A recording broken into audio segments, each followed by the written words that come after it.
हाय, आपके साथ मैं हूँ Surabhi Sharma. India TV YouTube channel subscribe करिए, बेल आइकन दबाएं। ट्विटर ने आईटी मिनिस्टर रविशंकर प्रसाद का अकाउंट 1 घंटे के लिए किया ब्लॉक, बाद में दी कॉपीराइट एक्ट की सफाई। ट्विटर ने रविशंकर प्रसाद को सुबह अकाउंट लॉगिन करने से रोका था, अमेरिकी कानून का दिया हवाला, बाद में अकाउंट को किया अनब्लॉक। ट्विटर को लेकर बोले रविशंकर प्रसाद, ट्विटर कितनी ही मनमानी करे, उसे नियम का पालन करना ही पड़ेगा। रविशंकर प्रसाद ने कहा, ट्विटर सिर्फ अपना एजेंडा चलाना चाहता है, अगर आप ट्विटर की बात नहीं मानेंगे तो वो आपको ट्विटर से हटा देंगे। सूचना प्रौद्योगिकी के संसदीय समिति के अध्यक्ष शशि थरूर का बयान, ट्विटर से मांगेंगे स्पष्टीकरण, किस नियम के तहत उनके और रविशंकर प्रसाद के अकाउंट को ब्लॉक किया। सूत्रों के हवाले से खबर, शनिवार को पीएम मोदी से वर्चुअली मिलेंगे यूपी के सीएम योगी, अयोध्या के विकास का ढांचा प्रस्तुत करेंगे।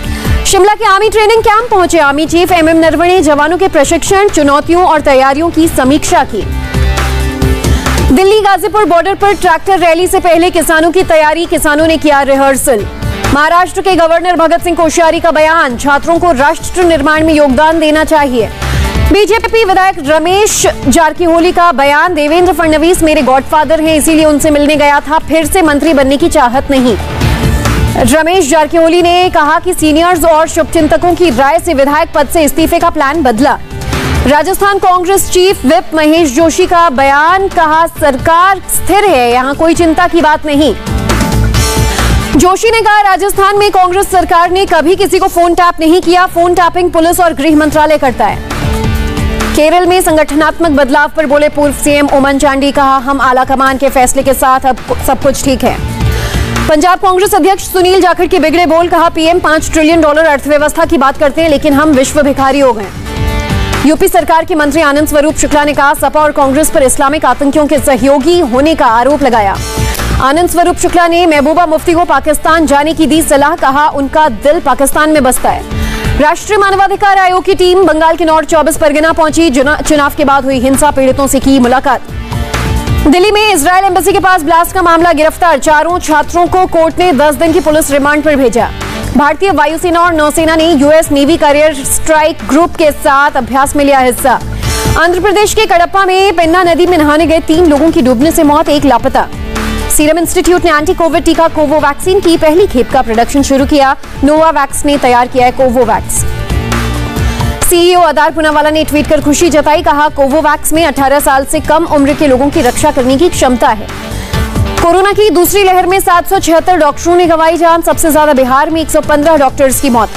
वैक्सीनेशन में महाराष्ट्र ने बनाया record, 3 crore anti Covid vaccine dose देने वाला पहला राज्य बना। बंगाल बीजेपी के जनरल सेक्रेटरी सांतन बासु की मांग, कोलकाता में फर्जी वैक्सीनेशन ड्राइव की सीबीआई जांच हो। देश में पिछले 24 घंटे में 60,73,000 से ज्यादा लोगों को लगाई गई वैक्सीन। लखनऊ के मेदांता अस्पताल में शनिवार से होगा स्पुतनिक वी का वैक्सीनेशन, सोमवार से शनिवार तक वैक्सीनेशन की सुविधा रहेगी। आईसीएमआर के डायरेक्टर जनरल बलराम भार्गव का बयान, कोविशील्ड और कोवैक्सीन कोरोना के 4 वेरिएंट्स पर है कारगर। बलराम भार्गव ने कहा, गर्भवती महिलाओं को भी लगाया जा सकता है एंटी कोविड टीका। भारत में कोरोना के डेल्टा प्लस वेरिएंट के हैं 50 मामले, राजस्थान के बीकानेर में भी 1 मरीज मिला। स्वास्थ्य मंत्रालय के संयुक्त सचिव लव अग्रवाल का बयान, देश के सिर्फ 125 जिलों में आ रहे हैं 100 से ज्यादा कोरोना के मामले। देश में कोरोना से रिकवरी रेट करीब 97% पहुंचा, केंद्रीय स्वास्थ्य मंत्रालय ने दी जानकारी। दिल्ली में कोरोना के 115 नए मामले, 24 घंटे में 4 मरीजों की मौत। यूपी में कोरोना के 226 नए मरीज सामने आए, 320 लोग रिकवर हुए। एमपी के इंदौर में 12 साल की दिव्यांग बच्ची ने कोरोना को दी मात, कोरोना के चलते 40-50 तक गिर गया था ऑक्सीजन लेवल। कोरोना के डेल्टा प्लस वेरिएंट ने महाराष्ट्र सरकार की बढ़ाई चिंता, हर जिले में कम से कम त्रिस्तरीय प्रतिबंध लगाने का जारी किया आदेश। महाराष्ट्र सरकार ने सभी जिलाधिकारियों को दिया निर्देश, प्रतिबंध हटाने में जल्दबाजी ना करें। सहयोगी पर हमले के खिलाफ तिरुवनंतपुरम में डॉक्टरों का प्रदर्शन, दोषियों को पकड़ने की जल्द से जल्द मांग। आंध्र प्रदेश में रद्द की गई 12वीं बोर्ड की परीक्षाएं, 31 जुलाई से पहले मूल्यांकन कर जारी होगा रिजल्ट। भारत को $93 लाख की मदद देगा जापान, कोल्ड चेन के उपकरण और उससे संबंधित जरूरी सामान भारत को देगा। ओलंपिक 2020 की अध्यक्ष सीको होशिमातो का बयान, कोरोना की चिंताओं को दूर करने का भरपूर प्रयास करेंगी।